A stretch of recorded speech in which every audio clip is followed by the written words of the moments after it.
when I think Dr. Kedar Diwan will take up the subject of the local government. He will discuss with you. One,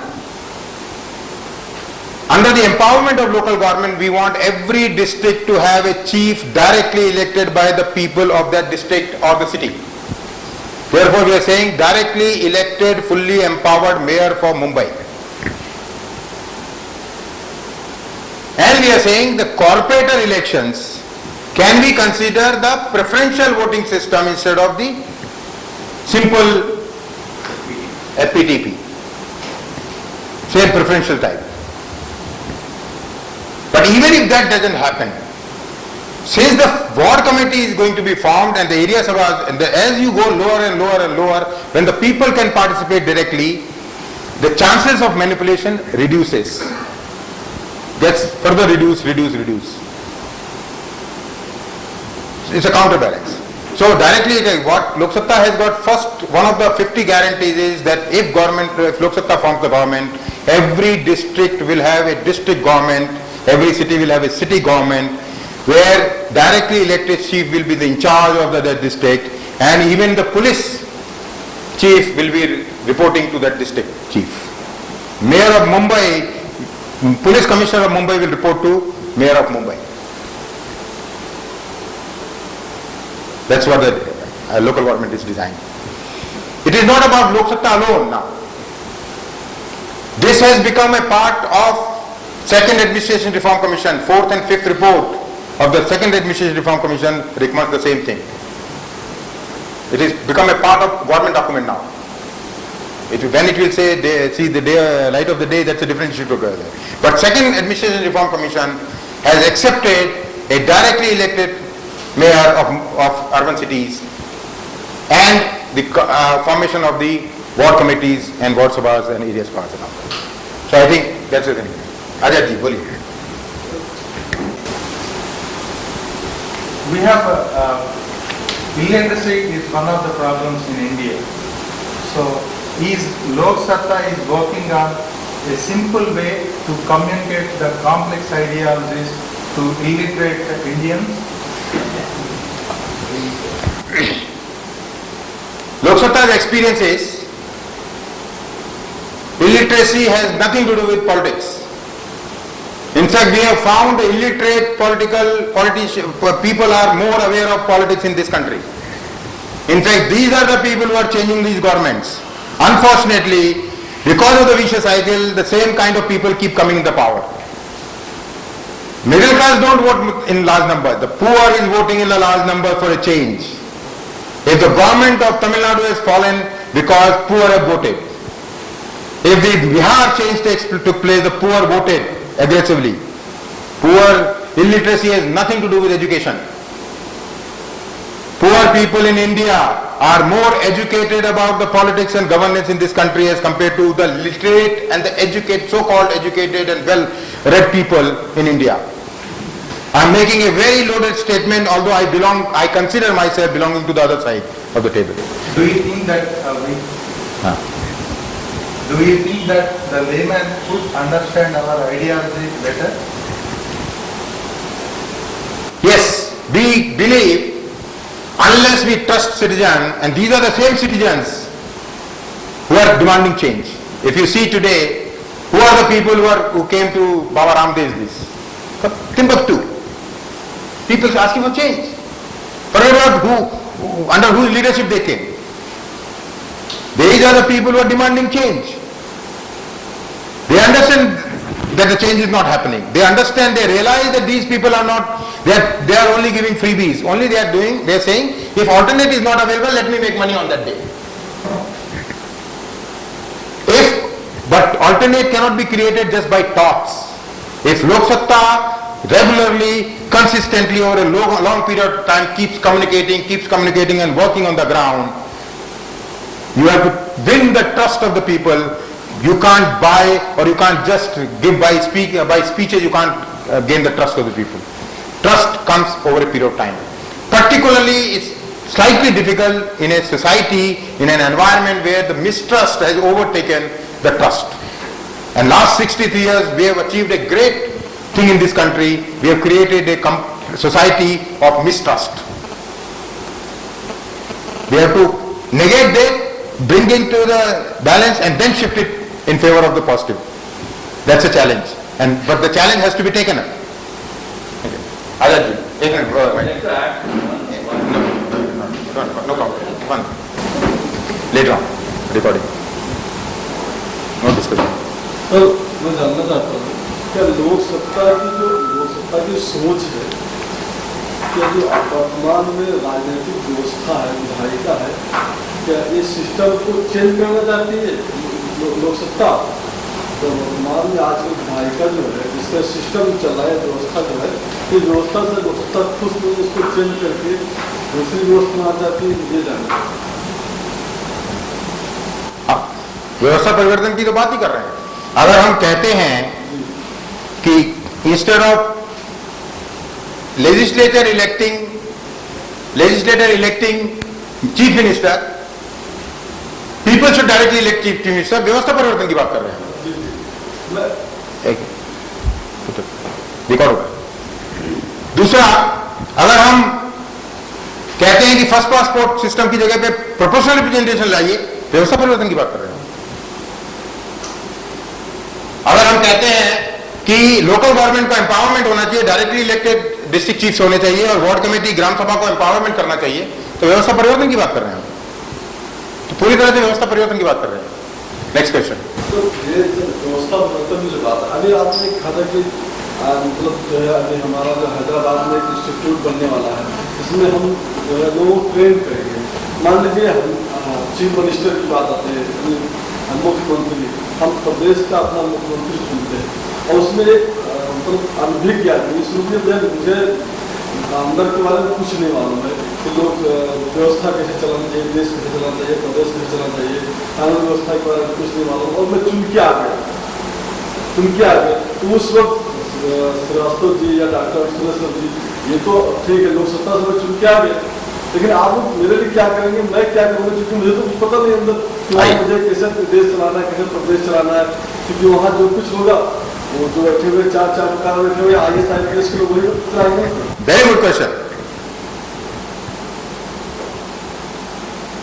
Loksatta 15 साल से कर क्या रही है और लोकसत्ता अभी क्या करने की कोशिश कर रही है? Loksatta will nurture and graduate leaders to take leadership positions. Loksatta आज ये चर्चा भी क्यों चल रही है? क्योंकि आप समझ सकें अंदर की बात। लोकसत्ता एक तरफ रिसर्च एफडीआर जो रिसर्च करती है, उसको कम्युनिकेट करना है, हमको लीडर्स को ट्रेन करना है, लीडर्स को इंस्टीट्यूट के द्वारा। तो Loksatta will become platform for two things. One, nurturing grass root leadership. Nurturing मतलब ये थोड़ी होता है कि दूध पिला के बच्चा को लीडर बनाएंगे। नर्चरिंग मतलब उसको ट्रेन करेंगे, उसको गवर्नेंस के बारे में बताएंगे, उसको लीडरशिप क्वालिटी के बारे में, लीडरशिप कैसे लेनी है, लीडरशिप में क्या क्या क्वालिटी चाहिए, वैसे बताएंगे, ट्रेन करेंगे।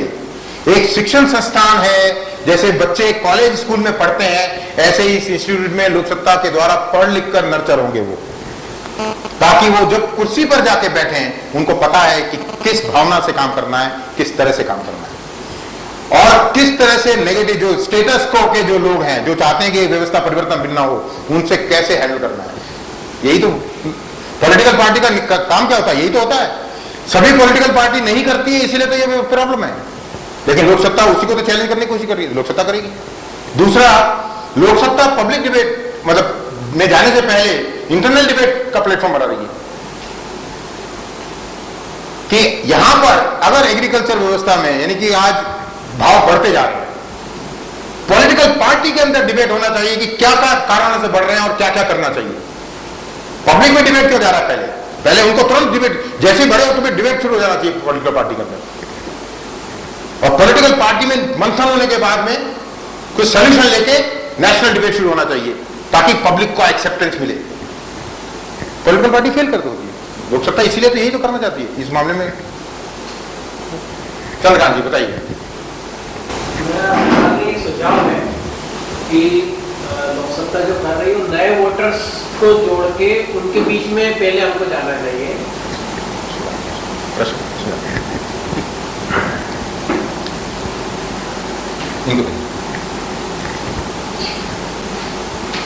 We are pushing for the proportionate system, proportionate voting system. Why don't we push for the preferential voting system instead? Preferential system push करने से प्रॉब्लम इतनी ज्यादा खत्म नहीं होती जितनी कि प्रोपोर्शनल रिप्रेजेंटेशन खत्म हो जाती है, because political ideology somehow should be brought to the centre of the complete electoral process rather than individual manipulation. Proportional preferential system to some extent will check, जैसे कि वहां हुआ है ऑस्ट्रेलिया में, राइट. पर प्रेफरेंशियल सिस्टम को समझाना और इसको प्रोपोर्शनल रिप्रेजेंटेशन को समझाना, प्रोपोर्शनल रिप्रेजेंटेशन आसान है कंपैरेटिवली. दोनों केवल प्रेफरेंशियल सिस्टम चलाने से पूरी उसका फर्क नहीं पड़ेगा. क्यों? क्योंकि कोई भी जो जीत कर आएगा उसका इंफ्लुएंस गवर्नमेंट के ऊपर रहेगा ही रहेगा. हमको पार्टी को प्रोमिनेंस दिलानी है. अभी आज के सिस्टम में क्या हुआ है, individuals have become power brokers. Every MLA and MP is a power broker. उस व्यवस्था को ब्रेक करना है. एमपी एंड एमएलए की सारा फोकस किस पे होता है, how to influence transfers and postings, how to get contracts and award contracts. Legislature वक्त पे कोई एफर्ट ही नहीं है, फोकस ही नहीं है, जो कि उसका मेन काम है. वो प्रेफरेंशियल सिस्टम से इंप्रूव होगा, लेकिन सब्सटेंशियल इंप्रूव होगा ऐसा नहीं होगा. तो कंबाइंड एफर्ट होना पड़ेगा. And no system is perfect. National debate शुरू हो जाना चाहिए. जो पहले आ जाए, जो लोग एक्सेप्ट कर ले वो हो जाना चाहिए, लेकिन बदलाव होना चाहिए. स्टेटस को जो चल रहा है वो नहीं सही है. I think we close this.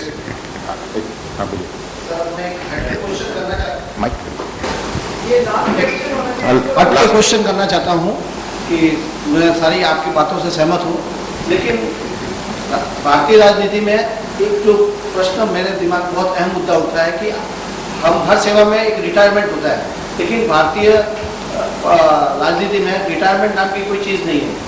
तो हमारी लोक सत्ता इसके बारे में क्या सोचती है, कितने बार एक व्यक्ति को अवसर देने चाहिए और कहाँ तक इसको परफॉर्म करना चाहिए? दो तरीके हैं इसके. एक तो ऐसा कानून बन जाए कि 60 साल के बाद में आप पॉलिटिक्स में नहीं रह सकते. मैं नहीं मानता वो सही है, लोकसत्ता नहीं मानती है वो सही है. लेकिन इंस्टीट्यूशनल मैकेनिज्म इस तरह का तैयार करो, best and brightest remain in politics. अगर 70 साल का आदमी भी अच्छी तरह से काम कर सकता है तो उसका रहना ज्यादा जरूरी है ना कि 35 साल वाले का. लेकिन लोकसत्ता ने दो चीजें की हैं. एक, अगर स्टेट का, जैसे हमने आंध्र प्रदेश में किया कि 50% सीट्स हम लोग विमेन को देंगे, लेडीज को देना चाहिए. 33% सीट्स हम युवाओं को खड़ा करेंगे. इस तरह का अगर माहौल बन जाता है तो ऑटोमेटिकली यंगर जनरेशन ज्यादा परसेंटेज में आ जाएगी, ओल्डर जनरेशन धीरे धीरे पीछे हो जाएगी. किसी भी कानून बनाने से पहले दो चीज का सोचना चाहिए, इसका फायदा क्या होगा और इसका नुकसान क्या होगा. अगर नुकसान इज ओवरवेइंग द फायदा देन वो इट्स नॉट ए गुड. क्योंकि अभी पॉलिटिकल सिस्टम में ओल्ड लोग जरूर हैं, लेकिन they are still holding the country together maturity के कारण. Despite of all the upheavals holding together है किसी तरह. यही देश है, यही पॉलिटिकल पार्टीज हैं, यही पॉलिटिकल लीडर्स हैं जहां हमने देखा है एक्सपीरियंस से, जब डिलिमिटेशन की बात आई थी देयर वाज अ डिमांड कि there is a imbalance in constituencies. North में ज्यादा कॉन्स्टिट्यूंसीज हैं, साउथ में कम है, जबकि south is performing better. When this debate started within the political parties, Lok Satta became very very active because we were worried any change can trigger the division of the country. We were very very active during that 2 years time with all political parties, and the same political leaders, because of their age and maturity, came together and said, we will delimit but we will keep the state boundaries fixed. Means 100 seats अगर किसी state में तो 100 ही रहेंगी, उनकी sense वो change हो जाएगी, boundaries change हो जाएंगी with in the state. Otherwise there was a tremendous pressure in this country, and hats off to all these politicians whom we blame. They saved this country from a division at that point of time. The delimitation took place, Maharashtra remained with the same MP seats. अगर महाराष्ट्र की shift हुई होती, उत्तर प्रदेश की seat कम हुई होती और तमिलनाडु की बड़ी होती, आग लगी होती इस देश में. ये अंदर की बात बता रहा हूं. We became very active for 2 years to defuse this, and hats off to these political parties and all the leaders. They saw कि इससे तो खत्म हो जाएंगे हम, पूरी देश खत्म हो जाएगा. There was a pressure कि why resources of some country जहां से साउथ का कंट्रीब्यूशन ज्यादा आ रहा है should be decided by the more MPs from the north.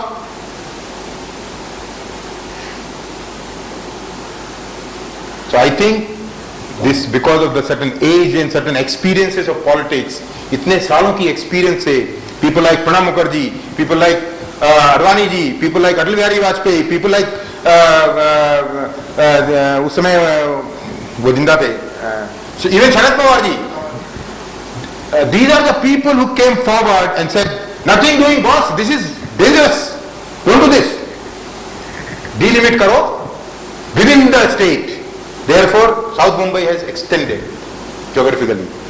North में कम हो गई है, लेकिन संख्या नहीं कम हुई. अगर महाराष्ट्र की seat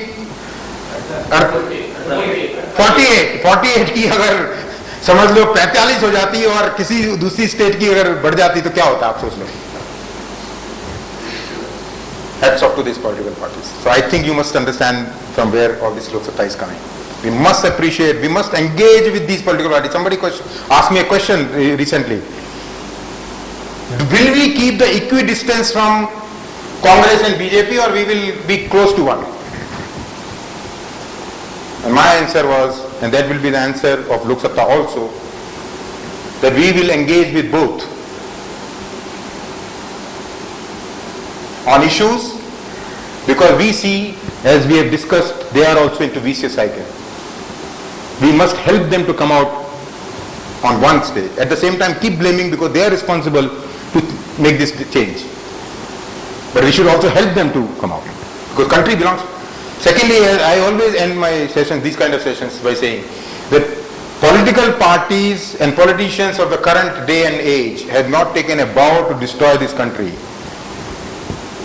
They don't want to destroy this country, but they want to remain in power somehow. If by using certain tools they can remain in power, they will play with these tools. And today, vote bank politics, money power, criminalization is the tools to win the elections. They will use this. But if you change the system and give them another tool to win and remain power, they will play with those rules. I think we must understand and appreciate this in Lok Satta, and therefore we will engage with all political parties, because they have maybe misguided, but at the same time it is our responsibility to bring them back also, while we are pushing for a serious change and bringing people on our side, because this country belongs to everybody. Second question. Very good suggestion was there recently in this session by, I will cover this point, by Chandrakant Joshi ji. Who should be our target?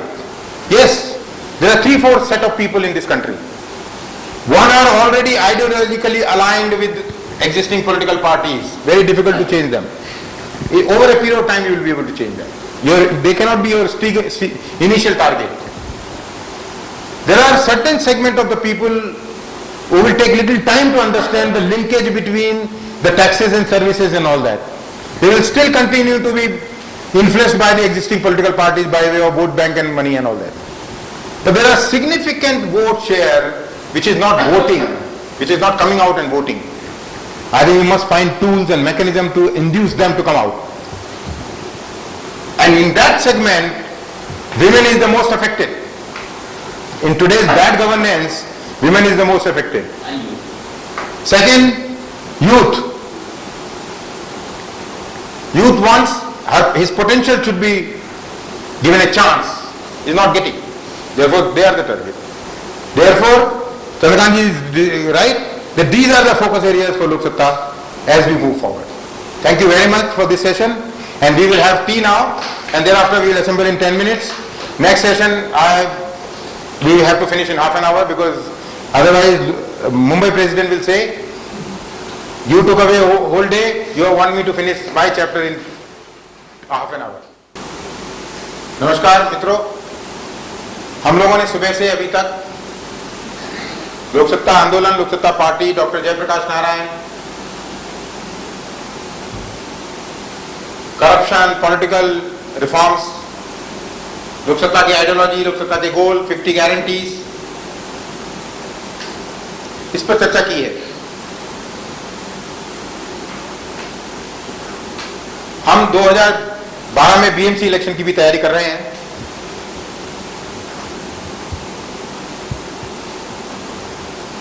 Mumbai एक महानगर है। पिछले कुछ दशकों में ये देखा जा रहा है कि महानगरों की जनसंख्या बढ़ती जा रही है। इसका मतलब है कि, और ये कोई भारत का फिनोमेना नहीं है, दुनिया भर में ऐसा हुआ है, धीरे धीरे रूरल से अर्बनाइजेशन होता है, लेकिन और उसको रोक पाना मुश्किल है। कुछ हद तक रोक सकते हैं, करना भी चाहिए, रोकना चाहिए, बट हमको ये भी सीखना चाहिए